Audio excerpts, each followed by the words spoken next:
tarde. Começando uma live super especial hoje. Valorização da vida com o tema Se Tem Vida, Tem Jeito. E hoje nós vamos receber, estamos muito honrados em receber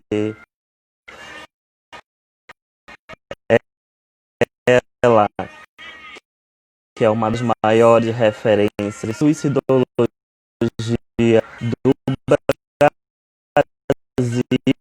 a psicóloga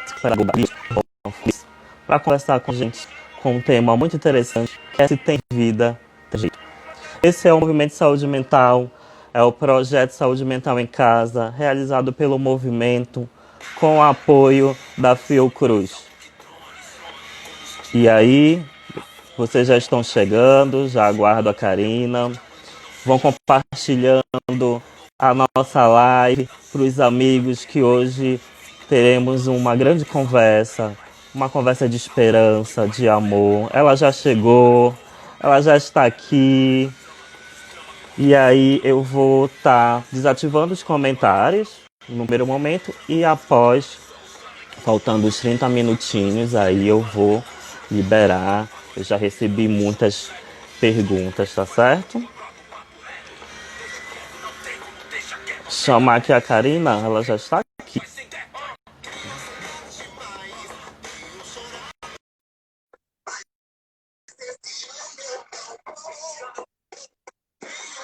Enquanto isso, vão compartilhando a nossa live. Passa para todos os amiguinhos.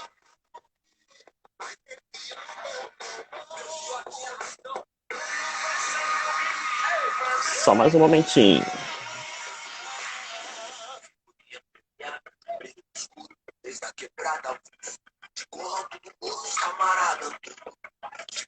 Oi, oi.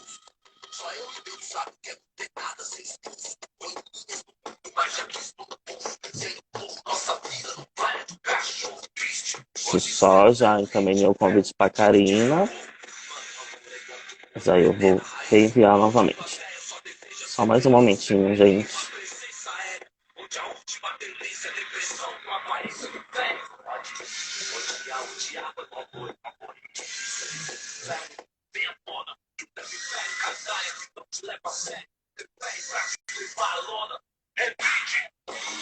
Vai chegando, galerinha. Vai compartilhando a nossa live. Eu só estou aguardando aqui a nossa querida convidada, Karina Fukumitsu.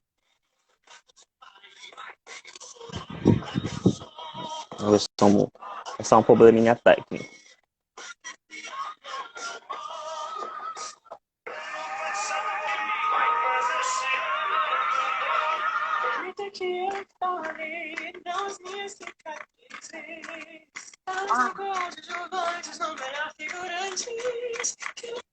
Cheguei. Oi! Chegou! Aí eu te mando o WhatsApp, eu falo, não tô conseguindo entrar, eu tô te mandando solicitação, deixa eu entrar. Mas cheguei. Boa tarde, Karina. E olha que nós fizemos um teste rapidinho, não foi? Muito boa tarde. É uma honra receber você aqui no Projeto Saúde Mental em Casa. Eu, em nome da equipe, já agradeço a sua participação, e também em nome da nossa comunidade do Bom Jardim, que está aqui já presente, todo mundo aqui já fervoroso para lhe receber. Gente, hoje a nossa live é super especial, é com ela, nossa querida Karina Okajima Fukumitsu, ela que é uma das maiores referências em suicidologia do Brasil e do mundo. Ela é psicóloga, psicopedagoga e conhecida como a educadora dos pés descalços. Seja muito bem-vinda e boa tarde. Muito boa tarde para todos que estão aqui conosco, em especial a você, meu querido Ivan. Primeiro, obrigada pelo convite, né? Parabéns pelo movimento, né, que vocês estão fazendo em prol da saúde mental. Eu acho essencial e eu fiquei muito lisonjeada quando eu recebi esse convite, ainda mais para falar sobre esse tema de valorização da vida. E aí, então, eu coloquei aqui, olha, se tem vida, tem jeito. Tem Essa jeito. almofada linda foi feita pela Samantha Zanotti, que é uma queridíssima, ela é designer também, além de ser psicóloga, E aí, então, ela que fez para mim, então, para trazer essa ideia de o que a gente pode valorizar na nossa vida. Se a gente está vivo, a gente sempre tem um jeitinho para a gente conseguir lidar com, principalmente com os nossos problemas, as nossas desesperanças, as nossas inseguranças. Então, Karina, desde ontem eu vim recebendo muitas mensagens para fazer perguntas para você e eu disse, vocês têm que participar da live. Esse por momento é de favor, gente. vocês, aproveitar que ela está lá.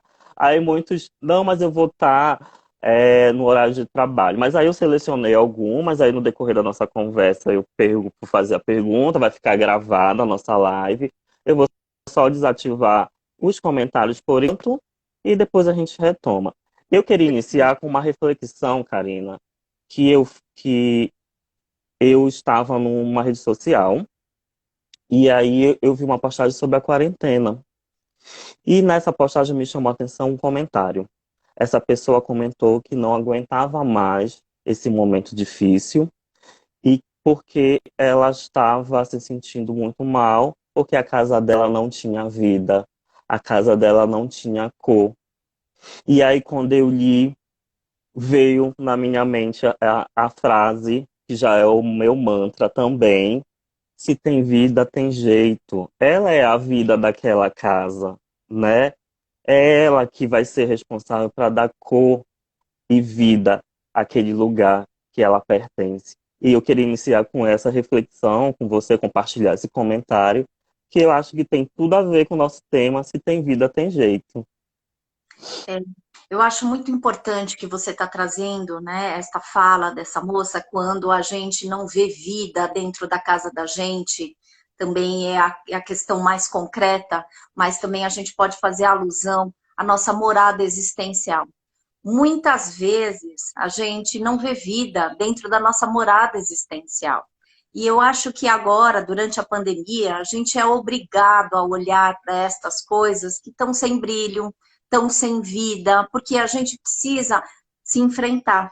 E a gente precisa enfrentar algumas mazelas e alguns sentimentos, tais como solidão, medo. Eu acho que quem de nós aqui não viveu estas situações e esses sentimentos, né? Então, eu acho que assim, dá para a gente entender esta fala, não julgar, né? Mas eu concordo com você. A expressão da vida nas casas, né, diz respeito à maneira como a gente também lida com a nossa existência e a nossa vida. Né? Então, muitas vezes, a falta de brilho externo, eu acho que é um reflexo um pouco e que nos convida a gente olhar o que está ficando sem brilho, o que está perdendo, né, a cor, o que está ficando muito bege. Eu gosto de brincar com bege, né? Não é que eu não gosto de bege, mas assim, bege é uma cor assim tão sem vida, né? Eu gosto do vermelho, eu gosto do laranja, do verde, Gosto do né? amarelo. Amarelo, olha que lindo que você tá, né? E eu acho que é isso, algumas pessoas eu tenho percebido, e às vezes em alguns momentos eu também me percebo sem muito brilho, porque a gente foi sequestrado daquilo que a gente considera como o conhecido. E é muito comum a gente ouvir durante essa pandemia, e eu costumo falar, olha, estranho seria se você não tivesse triste, né? Se você não estivesse com medo, mas sabe como é que a gente pode enfrentar? A gente dá uma pitadinha de cor na sua vida, busca aquilo que faz sentido para você, né? E o que é mais significativo. Aí a gente coloca um temperinho de brilho e de cor na vida. Talvez eu poderia falar isso para a moça que falou que está tão sem brilho. Karina, aí, aproveitando a sua fala, veio uma pergunta para mim sobre a aceitação da realidade. Nesse momento, a gente foi obrigado, né, a vivenciar distanciamentos, quarentenas e isolamentos. Eu falo isso porque todas as pessoas tiveram essa maneira de lidar, né? Então, essa pergunta, que aqui é a minha colinha, foi a seguinte maneira: aceitar a realidade pode ser a melhor maneira de enfrentar esse sofrimento que a gente está vivendo Olha, eu diante acredito. desse contexto? Eu gosto muito dessa ideia de que se a verdade e a realidade, elas são irmãs, né? E a gente pode olhar, e isso faz jus a um pensamento oriental que a gente chama de wabi-sabi. O wabi-sabi acontece quando a gente enfrenta a realidade tal como ela se apresenta. E às vezes a realidade não é tão facinho. Mas quando a gente, bom, Platão falava, quando a gente olha para a luz, né, ela num primeiro momento ela nos cega, mas a gente pode ir em direção à luz no sentido de que lá está a verdade e que apesar da sensação de cegueira, né, temporária, e a gente tem que, né, enfatizar que é temporário, a gente tem condições de enfrentar a situação também.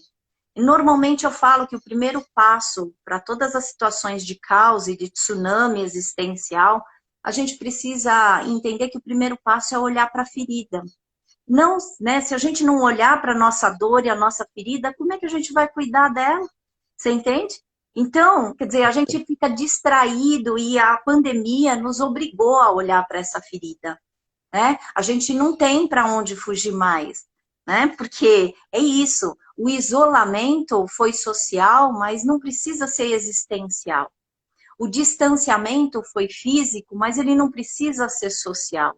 Então a gente também teve de redimensionar e refletir a respeito de muitos padrões que a gente tinha, né? Muitos a priores que a gente tinha e que assim, puxa vida, quanta coisa mudou.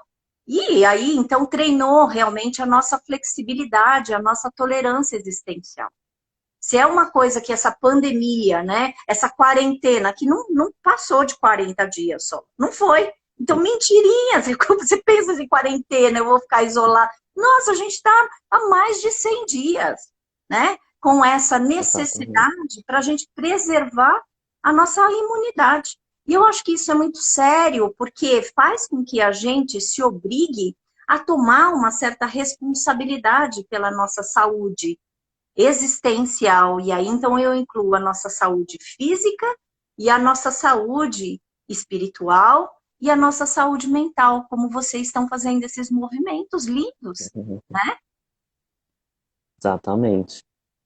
E aí, aproveitando o gancho, eu vou fazer uma reflexão. Essa questão de não aceitar a realidade, ela também pode ser também de uma necessidade, uma deficiência nossa, de acho que a gente não conseguiu se psicoeducar a controlar nossas emoções, né, Karina? Também a gente pode também falar sobre isso, A gente pode sobre entender esse controle. sim, a negação da realidade, ela é possível e passível para qualquer ser humano. Eu não me entendo como se fosse uma coisa muito ruim, porque eu amo de paixão uma frase que eu sempre falo, que é do Peirce, da Gestalt Terapia. E ele fala, está escrito no livro Abordagem Gestalt que Testemunha Ocular, página 35, de tanto que eu gosto desta frase. Ele fala o seguinte: nem toda fuga é doentia, nem todo contato é saudável. Isso quer dizer para os processos de negação, e a gente vê muitas pessoas não querendo encarar a realidade, não querendo usar máscaras, não querendo realmente se preservar, né? E eu entendo isso como um processo de negação. E que a gente só nega quando a gente sente que a gente não tem prontidão para enfrentar certas situações. Então, nesse sentido, não tem julgamentos, e não pode vir os julgamentos, né? É o que mais a gente faz. O difícil é ser Exatamente. vidraça, o fácil é ser pedra, né? E eu tenho uma frase que eu gosto de falar, principalmente no que diz respeito às pessoas que criticam aqueles que estão em negação. E criticam falando de um jeito muito ofensivo que essas pessoas em negação são pessoas covardes, são pessoas que não têm, né, condições de enfrentar a realidade. Às vezes a gente não tem. Eu não estou dando uma desculpa, mas eu estou pedindo uma certa forma respeitosa da gente compreender aquele que está em negação. E a minha frase que eu sempre trago é: quem está longe julga e quem está perto compreende. Então, eu acho que para a gente valorizar a vida, a gente está tendo necessidade suprema, sabe, de ter atos de solidariedade e de compreensão, e não mais de julgamento.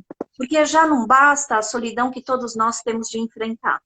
Diariamente não é fácil, porque tudo mudou, todo o conhecido que a gente tinha também teve que se transformar. E eu gosto também da palavra transformação, Porque trans é um prefixo que significa ir além. Então, transforma a ação. Ou seja, a gente precisou criar e ir além dos formatos conhecidos, mas agindo, né? Atuando. Então, por isso a ação também teve que ir além. Né? Porque a gente descobriu muita coisa a nosso respeito, concorda? Ou só fui eu? Eu concordo. Não, eu concordo porque foi um momento de autoconhecimento para muitas pessoas. E foi dolorido, é dolorido se autoconhecer, né? Ver alguns momentos assim, as suas dificuldades, reconhecer algumas coisas que ali muitas das vezes a gente não quer, mas a gente foi obrigado a passar por isso. E aí tem uma frase que é sensacional sua, que eu também roubando de novo para mim, que é meu mantra, é extrair flores de pedra. Essa frase, quando eu estou assim em um momento que eu tive também o meu momento de início da pandemia, Karina, e eu moro sozinho, então eu estou cumprindo rigidamente, mas que não é mais nem quarentena, né? Já está mais de 100 dias. E eu só saio de 15 em 15 dias. E eu abri ligar a TV e vi as notícias das mortes. E aí eu tinha a sensação aqui em casa que parece que a parede ia encolhendo e o teto ia achatando. E eu ficava, meu Deus, e agora? E eu fiquei com aquele pensamento daquela moça. Meu Deus, a minha casa não tem vida. E Karina, eu acho que as pessoas vão até rir, você também. O melhor investimento dos 15 em 15 dias que eu saí de casa para comprar minha alimentação, eu fui no supermercado. Eu fiz o maior investimento da minha vida na quarentena. Sabe o que foi? Conta. Comprar uma furadeira para mim. Porque eu compro muitos objetos aqui para casa para enfeitar a minha casa e fui deixando guardado. E depois, quando eu tive aquela reflexão, e aí, quando eu comprei a furadeira, eu coloquei os meus quadros, meus quadros de girassol, as minhas prateleiras para colocar o livro e fui decorando toda a minha casa. E eu tentei voltar e responder: não, você é que dá vida para sua casa. Se tem vida, tem jeito. Que coisa Essa que foi linda. já pensou, o maior investimento com uma furadeira na quarentena foi o meu. Eu fico muito feliz em falar isso. Mas olha Mas só, foi uma ressignificação que eu fiz desse momento. e que lindo que você fala. Quem comprou a furadeira? Não foi a furadeira que foi o maior investimento, foi a tua ação que foi ao encontro daquilo que poderia decorar as coisas. A gente é muito o que a gente faz. A gente é muito nossas atitudes, sabe? Eu não estou subestimando a furadeira, mas eu quero valorizar, né, que você encontrou uma saída quando você começou a observar, olhar para a tua dor, para a tua solidão, né, e para o teu incômodo de olhar para a tua casa, né, que estava sem decoração. Decora a ação. E aí, então, você compra a furadeira e a gente tende, e é isso que eu quero ressaltar também, Ivan, a gente tende a valorizar muito as coisas que a gente tem. Você valorizou e que você fala, o melhor investimento foi a furadeira. E aí eu te faço um convite. O melhor investimento foi eu ter olhado para minha dor e ter encontrado uma transformação e uma ação inovadora o suficiente para eu estar fazendo uma live com o meu quadro pendurado. Porque quem que pendurou? Você que Ai, é pendurou. mesmo. Foi. E eu coloquei a cor aqui, né? Esse papel de parede que é muito moderno, não tem no Brasil. Ah, lá. Da cor do movimento, tá? A cor do movimento de saúde mental. E aí, quando eu olho para minha casa e vejo meus. E aí eu comecei a baixar vídeo para fazer nichos de palito de picolé. Coloquei todas as minhas fotos com a minha mama. Fiz ali em casa um muralzinho. Olha Foi ali. muito bom, foi muito terapêutico esse Então, momento, esse a gente reencontro comigo, da minha dor, ressignificar tudo isso. Eu espero que as pessoas estejam aí também se ressignificando as suas dores, os seus momentos. você lançou mão da arte. E aí, cada um de nós temos um artista, uma faceta artística que a gente precisa descobrir, sabe? E essa é a inovação que a gente tem a oportunidade. Você começou a fazer com os palitinhos como que é? De sorvete? Picolé. Olha só. Isso, de picolé. Tá aqui, eu vou até Ah, manda, mostrar. manda. Eu e Olha a que minha coisa linda, mama. gente. Encomendas, peçam para o Ivan. Mas você sabe que eu acho que é legal, porque a gente tem que valorizar essas atitudes que você fez em direção ao seu bem-estar, Ivan. E muitas vezes, principalmente quando a gente está no tédio, a gente está muito sem sentido de vida, eu costumo falar que realmente a arte vai nos ajudar. Agora, você não precisa pintar um quadro, você não precisa ser um artista, né, nato, que tem gente que é bom nisso.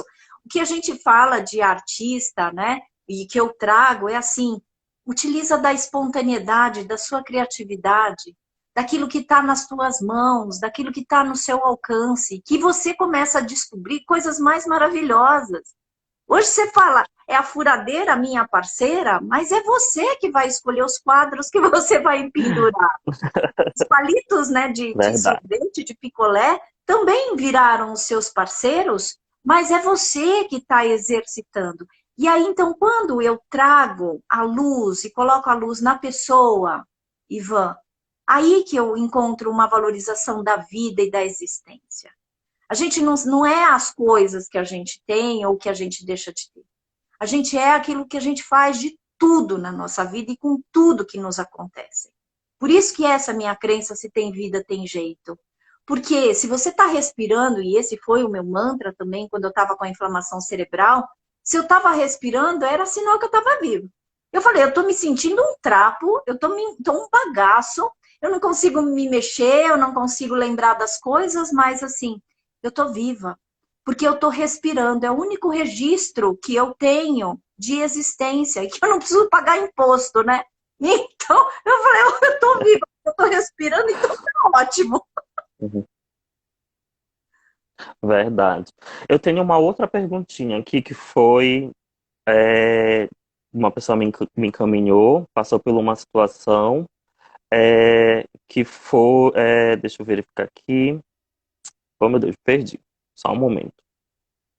Como ajudar uma pessoa que está em sofrimento? Que muitas das vezes a pessoa ela não expressa e o relato, na verdade foi um texto que eu tentei extrair. Essa pessoa me perguntou que ela está com uma pessoa em casa que está em sofrimento, mas ela não consegue dialogar. Ela não consegue ajudar essa pessoa, não sabe o que falar, na verdade, né? E aí ela trouxe essa pergunta. Aí eu quero de repassar para você, né? Acredito que a pessoa vai assistir a live para confortar ali. Muitas das vezes a gente não precisa falar nada, né, Karina? Basta estar ao lado, se colocar disponível. Eu estou aqui. Se você quiser falar, Ou quiser talvez, dar um abraço. ou talvez a gente pode chegar do ladinho da pessoa, principalmente que eu entendi que essa pessoa está próxima, né, a Isso. ela, e falando assim, olha, eu estou te percebendo muito diferente, muito cabisbaixo, muito triste ou muito quietinho. Eu queria que você soubesse que eu estou aqui e que eu estou te vendo. Eu acho que quando a gente fala isso, não precisa dar conselho, não. E não precisa começar a ajudar à sua maneira. Mas quando a gente mostra para o outro que a gente está vendo, que ele é visto, eu acho que isso é dar legitimidade para esta existência. Que muitas vezes uma pessoa que está em sofrimento se sente inexistente, né? Se sente e entra naquilo que eu nomeei como processo de morrência. E o processo de morrência é esse definhar existencial que a gente está falando, que muitas vezes o brilho se perde. E a gente vai percebendo a falta do brilho no olhar dos outros, a falta de iniciativa, a falta de vontade de fazer as coisas, a falta de prazer, que essa é a anedonia. Então, muitas vezes, né, eu acho que é importante o que você falou, basta, às vezes não tem palavras. Às vezes a gente também ajuda em atitudes, levando, se você sabe, você que está nos assistindo, eu espero que você esteja nos assistindo, né?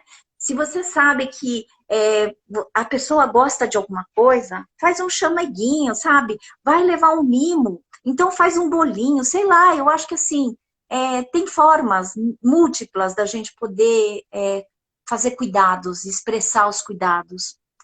Eu acho bonito isso. Por exemplo, eu vejo quando os meus filhos estão, né, muito tristes, muito mais o meu filho, às vezes eu percebo, às vezes eu entro lá e levo assim um chocolatinho que eu sei que ele gosta, eu levo uma água. Para o meu marido eu continuo levando a água e o café, que ele está home office, né?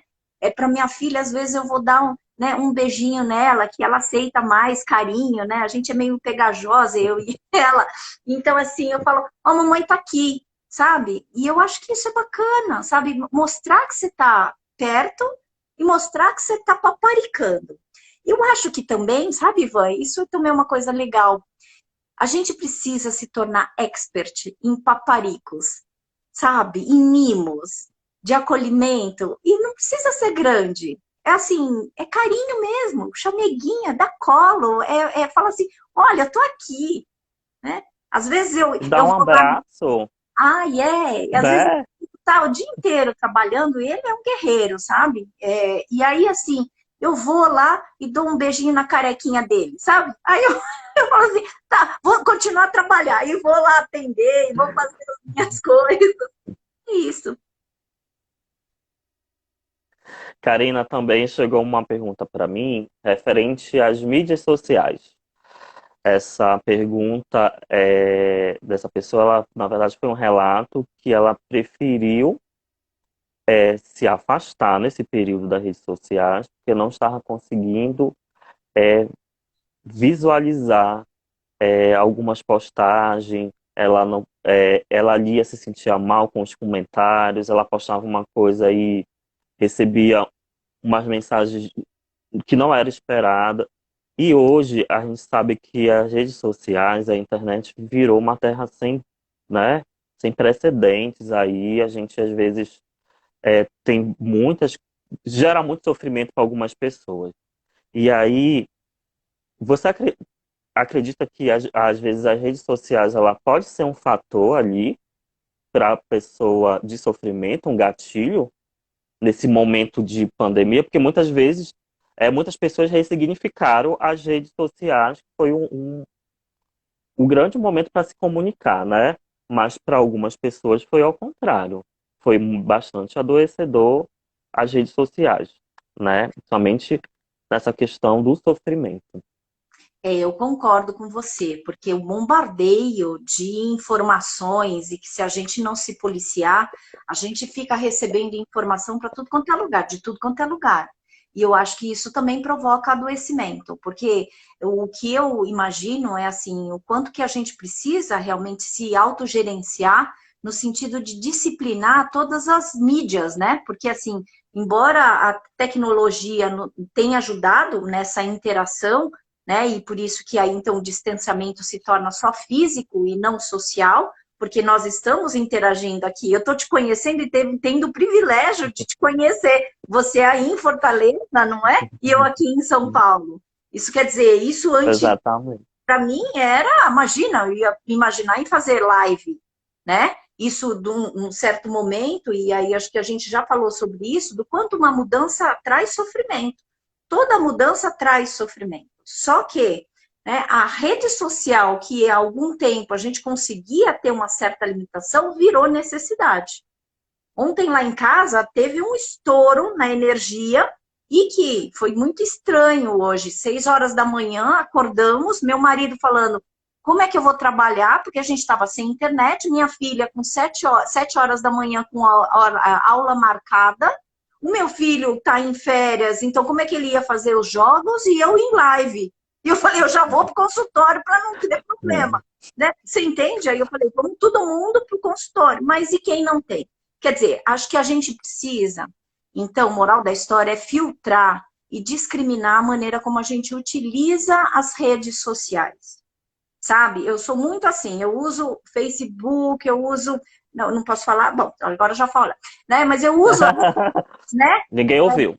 Para fazer a divulgação do meu trabalho, sabe? Mas assim, eu me policio muito, porque se depender, né? Se dependesse de mim, eu ficaria antenada até a madrugada. E não pode, gente. Isso é antissaudável, sabe? Eu acho que assim, isso é contra uma certa manutenção, né, do bem-estar. A gente vai precisar realmente sacar em que momentos que você está com a cabeça muito cheia ou você se sente mais ansioso e que você fica na noia de ficar respondendo todas as mensagens. Quer dizer, eu comecei com um negócio do grupo de estudos, né? Eu tô com um monte de mensagens ainda no e-mail para responder, né? Porque eu falei, agora eu tenho que dar um tempo, agora assim, bombástico, né, o negócio. Então, se você não souber dar um limite e falar, não, agora esse é um tempo de eu descansar, porque é isso que a gente também tem a oportunidade de gerenciar o nosso tempo e o nosso espaço. Ninguém está controlando mais. A gente tem condições de gerenciar o que vai entrar e o que vai sair, entendeu? Porque também essas coisas tóxicas, manda e deixa aí. Manda embora, porque aí se é alguma coisa que está te fazendo mal, não pessoas, mas assim, algumas situações que são, né, autodestrutivas e que você saca, não faz. Cuida de você, né? Então, acho sim, as redes sociais elas têm grandes chances de serem informações prejudiciais e trazerem adoecimento. Então, filtra, escolhe o que você vai poder olhar, acompanhar e assistir. E nesse momento, Karina, o que você está fazendo para cuidar dessa saúde mental? Olha, eu estou escutando muita música, Curiosidade que veio aqui. eu estou assim, paparicando muito a minha família, os meus filhos, as pessoas que me querem do lado. Eu estou tendo esse privilégio, sabe, de perceber que tem algumas pessoas que são muito do bem e que me querem do lado, e eu faço questão de reconhecer, de valorizar. Eu também, assim, nesse tempo, eu tenho ouvido bastante música, como eu falei. Em alguns momentos, eu tenho feito muita meditação, né? Utilizado muito o trabalho da respiração, isso tem me ajudado bastante. Eu, pela primeira vez na vida, assim, eu tenho assistido filmes e televisão. Eu tive uma infância muito pesada, que nem a minha mãe não me deixava assistir televisão, né? A minha mãe, todas as vezes que eu tentava assistir alguma coisa, eu tentava descansar, ela falava, vai estudar, vagabunda. Bom, e ela usava esse termo bem pesado, e assim, eu fui crescendo, e por isso que durante muito tempo eu convivi com uma coisa assim de fazer mil coisas ao mesmo tempo e ser extremamente workaholic, né? Aí precisou o meu adoecimento chegar para falar, para com isso. Então, hoje, eu tenho aproveitado a minha vida e o tempo a meu serviço também, que era uma coisa que eu também não tinha antes do adoecimento. Então, eu te falo assim, por isso que eu acredito, depois de um tsunami que a gente passa, e a gente também está passando, né, um certo caos na nossa vida, a gente não pode ser o mesmo. A gente tem que criar certas blindagens e armaduras para a gente parar de sofrer. Então, assim, o que eu estou fazendo agora? Tratando de ser feliz, sabe, Ivan? Então, em alguns momentos, quando eu caio no workaholismo, quando eu caio muito na coisa, nossa, eu preciso fazer, eu preciso entregar esse artigo, eu preciso acabar esse livro, eu falo, ah, deixa disso, para com isso, né? Vai viver, carinho. E assim, eu vou viver, faço algumas coisinhas de alternância, né? Aí então eu bato um bolo, eu faço uma comidinha, eu adoro cozinhar, então assim, eu tô me deliciando com a oportunidade de ter ações que fazem sentido para mim. E assim eu vou valorizando a minha vida e minha existência, né? Então eu abro projetos e ações e eu tenho me dedicado muito com o programa Raise Somos Mudanças, né? E que são ações que a gente fez com os docentes da pós-graduação e dos alunos, das turmas, das duas turmas, inclusive, né, da pós-graduação em suicidologia, e eu tenho me dedicado muito para ações para o bem-estar. Então, assim, são ações simples, né? Então, a primeira ação concreta que eu fiz foi costurar máscaras para doar, né? A outra tem sido ler textos, né? A outra tem sido agregar as pessoas para fazerem o bem. Então, a gente teve várias ações lindíssimas, rodas de conversa que eu estou fazendo com Júlia, a Paula Calbianco e a Nelly, né? A Júlia Kovacs. Então, assim, são coisas que eu tenho me dedicado e cuidado do meu tempo para fazer aquilo que eu acredito, para cuidar das minhas convicções. e daquilo que faz sentido mesmo. Que é muito importante nesse período. A gente é que nem aquela sua frase, temos que extrair flores de pedra nesse momento, né? É o autoconhecimento. É difícil, muito difícil, reconhecer algumas situações, mas se torna importante. Nós estamos já num processo de preparar para aquela volta, né? Algumas atividades estão voltando.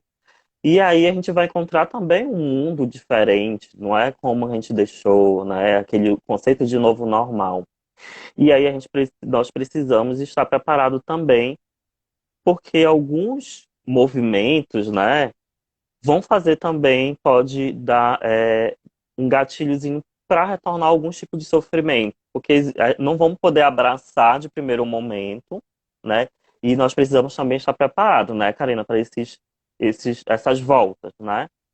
Para que isso também não ocorra de nos afetar. Eu acho que vai afetar, né? Então, assim, não é praga.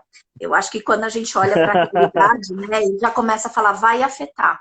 Porque afetar, eu lembro muito do termo, né, do Heidegger, que ele fala que o ser humano é afeto. E a gente se toca, né? Então, assim, a gente vai se afetar porque a mudança tem acontecido. Então, uma das coisas para a gente se autorregular é cuidar muito da expectativa da gente encontrar a coisa como era 5 meses atrás.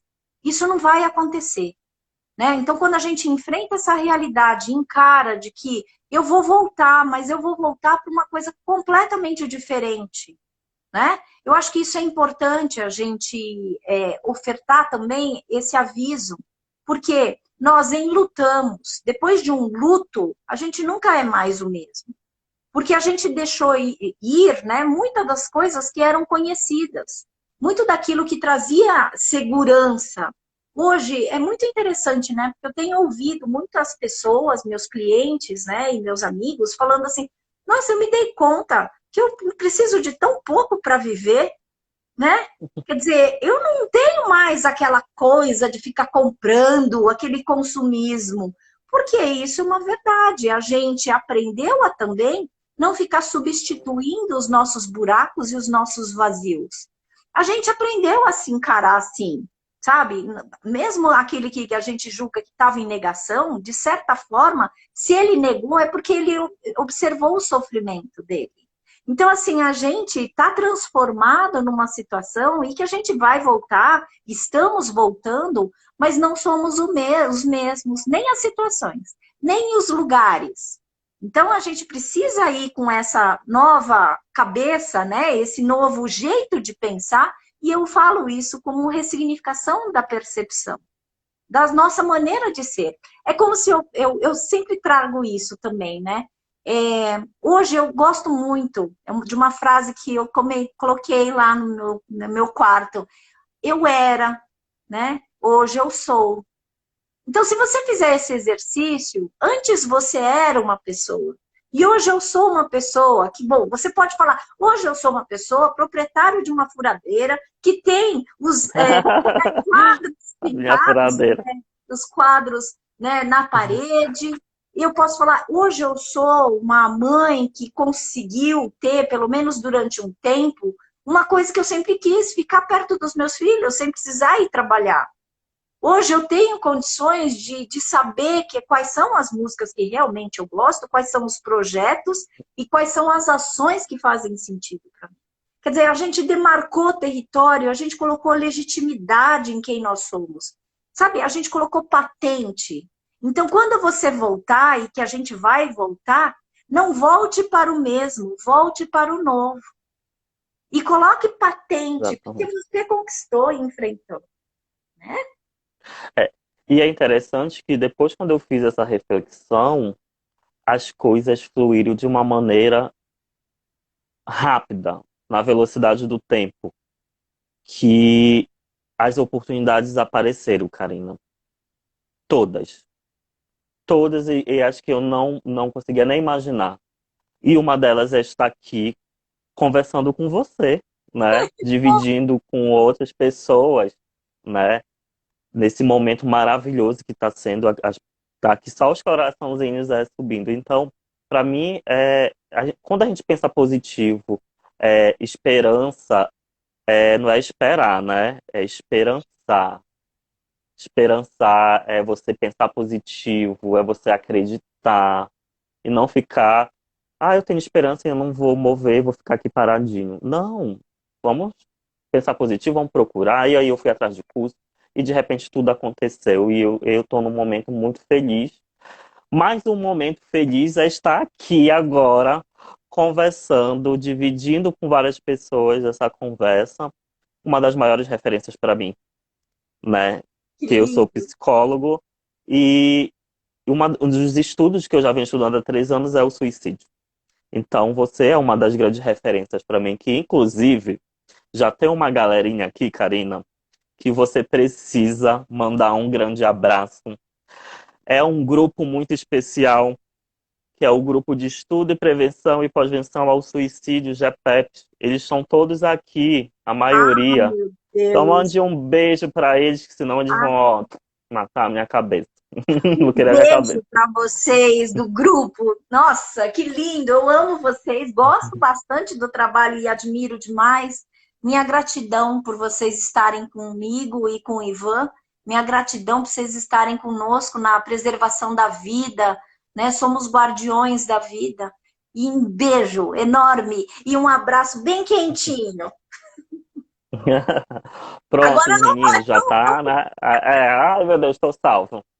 E, Karina, e tocando nesse assunto do suicídio, esse momento foi um momento difícil, porque muitas pessoas entraram em contato consigo e muitas pessoas ressignificaram muitas dores, aprenderam com autoconhecimento, mas infelizmente muitas pessoas foram caminhando para uma depressão, foram ao caminho de uma ansiedade, de um transtorno, o toque, né? Transtornos alimentares. Pouco se fala, mas a gente precisa também ressaltar isso. Mas existem pessoas que foram caminhando para comportamentos autodestrutivos. E a gente precisa dar uma palavrinha aqui para essas pessoas que tiveram esses comportamentos. Eu vi alguns dados que já foram, não, que foram fake news, que houve um aumento, mas já foi desmentido. Mas sim, a gente precisa ter um olhar atento com essas pessoas que estão tendo esses tipos de comportamentos autolesivo, autodestrutivo, principalmente os adolescentes que tiveram aí uma parada, teve a questão do Enem, começando a vida, uns já estão planejando uma faculdade, e aí teve todo nessa parada, não só para eles, como para todo mundo. E a gente precisa olhar um pouquinho, um olhar um pouco mais atento para essas pessoas que estão indo por esse caminho, né, Karina? Desse sofrimento. eu antecipei, sabe, Ivan, no dia 29 de março foi que eu fiz o convite para os Raisers, né? E foi que aí então eu fiz o convite para a gente começar a fazer ações para cuidar da saúde existencial, porque eu antecipei, né? Não tenho bola de cristal, mas também acho que não era para ter, mas assim eu imaginei que assim os casos de suicídios aumentariam depois. Então a gente pode pensar que durante a pandemia e enquanto a gente estava com a necessidade de preservar a nossa imunidade, eu não acredito que tenha aumentado os números. Agora, eu acredito que aumentarão os números a partir do momento que a pessoa começa a se dar conta dos resultados. Porque a crise é isso, né? A crise é você ter a percepção daquilo que você perdeu, daquilo que te faltou, do teu luto. Então, por isso que eu trabalho com a ideia de fazer ressignificações e promover ressignificações de percepções. Então, exatamente por isso, hoje a gente está enfrentando esse momento em que a gente pode sim esperar, né, que talvez haja um aumento de suicídios, mas a onda que a gente está enfrentando, muito maior, é essa questão da saúde mental. Porque agora a gente está podendo olhar todas as consequências e perceber todos os resultados do nosso enfrentamento. Então, agora que a gente está no olho do furacão, eu não quero assustar e eu também não quero alarmar. Só que isso é o que eu falava. É óbvio que iriam voltar alguns comportamentos autodestrutivos. Porque a pessoa vai ter que olhar para ela e muitas vezes eu entendo o processo autodestrutivo como uma substituição, uma forma de um ser humano equilibrar aquilo que ele não pode lidar com o meio ambiente. Então, ele investe contra si, né? Então, assim, muitas subtrações acontecem, né, com a ideia de eu preciso dar conta, né, adicionando comportamentos autodestrutivos. Moral da história, eu acredito que processo autodestrutivo é uma aprendizagem. E eu gostei da tua fala quando você trouxe assim, muitas pessoas foram, né, chegaram, foram caminhando num processo autodestrutivo. E aí eu quis falar isso para você. Tudo que vai, volta. Então, se você caminhou para um processo autodestrutivo, porque você precisou, é uma forma de enfrentamento, você vai voltar. E como é que você vai voltar? Obviamente tem resultados, porque tem sequelas, você provavelmente está mais ansioso, você está mais, né, teve a autolesão, você se autodestruiu. Quem de nós não recorreu a vícios que a gente sabia que ia fazer mal, mas a gente recorreu, porque a adição sempre acontece para lidar com a subtração, né? E assim que eu vejo, né, um comportamento autodestrutivo. Então, da mesma forma que você foi ao encontro, infelizmente não de encontro, mas você foi ao encontro do processo que te autodestruiu, se você está vivo, volta. E vamos voltar com um trabalho psicoeducativo de você gerenciar agora o teu bem-estar. Então, a gente vai ter que buscar por tratamento, por ajuda. Você não vai ficar sozinho sabendo que você está todo, né, destruído. Não, agora que é o momento de você ir atrás de ajuda e vamos recuperar. Ah, mas por que eu me autodestruí? Não, não, a gente não vai ficar te criticando e você também não faça isso, né? Todos nós nos lançamos, né, em algum vício. Vai falar que não, né? Então, assim, eu Verdade. tô enorme de gorda, porque eu falei assim, eu sabia, eu tava numa dieta linda, que eu falei assim, eu vou ficar sarada, eu vou entrar nos meus 50 anos, magra, bonitinha, marombada, que nada, tô um budinha, né? Então, assim, mas assim, vai fazer o quê? Por que que eu comi? Por que que eu fiz? Por que que... Não, eu não vou ficar me condenando, já não basta tudo que eu tive que enfrentar, eu vou agora então vou voltar, e agora é a hora da retomada. O problema não é você cair e ter se autodestruído. Se você está vivo, você tem como voltar. Essa é a esperança. E esse ensinamento do Paulo Freire, que a gente tem que ter esperança do verbo esperançar, não do verbo esperar, é lindíssima, né? Porque a gente não tem que esperar mais. E também não tem que ficar, sabe, na pedra só se lamentando, não é? Então, assim, Verdade. a gente É tem como correr atrás. pronto. Agora é hora de retomar, né, correr atrás, porque até a gente pode sair de casa. Então sim, sabe? Tem chance, tem, né? Correr atrás no sentido figurado, gente. Não vão sair correndo por aí, pelo amor de Deus. Vai com máscara. É, Karina, e também nós tivemos um momento de muitas perdas, né? E não é perda apenas por mortes, foram perdas imensas simbólicas. Isso também nos afeta e nós precisamos saber ressignificar, né? É, é inevitável, que a gente não passe por um momento de luto na nossa vida. Até as fases da infância para a adolescência para a fase adulta, a transição ali é momento de perda e de luto, porque eu estou deixando de ser uma criança, vou ser um adolescente, quando eu tento ali, eu já vou ser um adulto. Então, são lutos que são desde quando nós nascemos que nós vamos vivenciando. Só que a gente não pode deixar, né, Karina, que isso tome conte, né? Tome conta da gente. E aí a gente precisa, né? Se tem vida, tem jeito. E aí a gente precisa é, saber lidar com essas questões também. E teve uma coisa nessa pandemia que a gente tem um olhar atento, é que teve uma quebra de rituais. Que a gente vive numa sociedade que existe rituais fúnebres. Nós não podemos, não teve como velar o corpo daquela pessoa.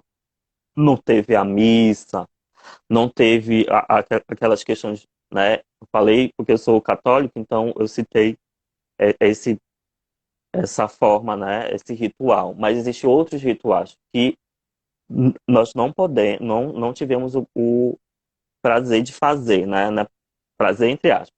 Esse momento de processar o nosso luto. Que, na verdade, um ritual, às vezes, ele acaba fazendo uma parte, uma libertação desse luto, que é esse ritual. E nós não tivemos, e isso vem mexendo muito com as pessoas, né? Esses rituais, essas perdas, e aí leva para vários caminhos, o caminho da depressão, da ansiedade, a incerteza e também comportamentos autodestrutivos. Eu acho que vai muito naquilo que eu acabei de trazer, né? Que toda adição e adicção, né? No sentido de que antigamente a gente chamava dependência álcool, né? De álcool como adicção e dependência de drogas. Toda adicção ela começa, né? Por uma subtração.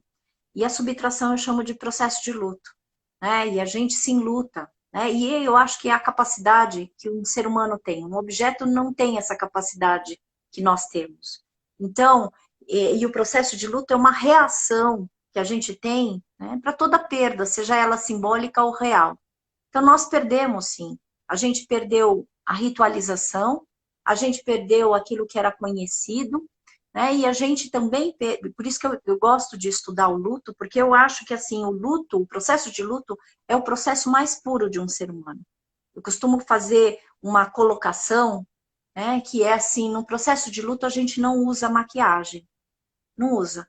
Porque você vê a pessoa em dor de um jeito mais puro e é essencial. O que eu acho bonito, porque um processo de luto, no sentido de, de ser humano, de essencial, a gente está vendo a pessoa tal como ela é, né? E aí é o momento dela extrair flor de pedras. Porque o que, que é extrair flor de pedra? É ela retirar uma beleza daquilo, né? Que traz sofrimento e está num solo árido. Quer dizer, como é que você, e eu tenho acompanhado várias pessoas enlutadas, não somente por suicídio, mas várias pessoas enlutadas, principalmente nesse tempo agora, né? Seja lá, então, as mortes reais ou simbólicas. E eu falo, né? A primeira coisa que você precisa validar e respeitar são os sentimentos que aparecem, aquilo que você se sente lesado, furtado, sequestrado, naquilo que realmente a gente tem o direito de se indignar, né? E quando a gente faz isso, a gente consegue ter um certo lamento e uma certa priorização, né, dos nossos sentimentos. No luto, a gente também tem um certo álibi para falar, eu não posso fazer isso porque eu estou em luto, sabe? Então, aquela fazeção, aquela ideia de ser sempre agradável também se perde quando você está em luto. Porque você não pode, você não tem energia para isso. Então, é um momento que requer um autorrespeito e um autocuidado enorme. E assim, isso também faz parte do luto, a gente ter raiva daquilo que foi tirado da gente, né? E a gente tem que também autorizar, falando assim, puxa vida, eu fico frustrado e com razão, né? Agora, você ficar, né, nessa raiva e remoendo na ruminação não vai te levar a nada, mas é necessário, é um tempo necessário. Karina, tá chegando, infelizmente, o final da nossa live. Por mim, eu ficava aqui à tarde, virando a noite, conversando com você.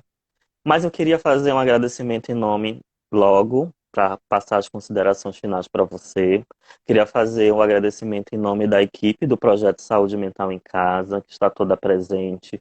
Queria fazer também um agradecimento em nome do presidente do Movimento de Saúde Mental, o Padre Rino, que há mais de 20 anos ele leva amor, carinho e afeto à nossa comunidade, a comunidade do Bom Jardim, que é a comunidade que é atendida pelo movimento.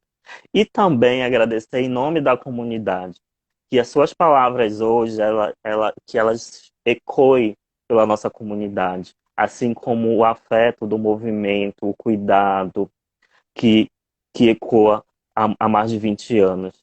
Então é uma honra estar com você aqui hoje.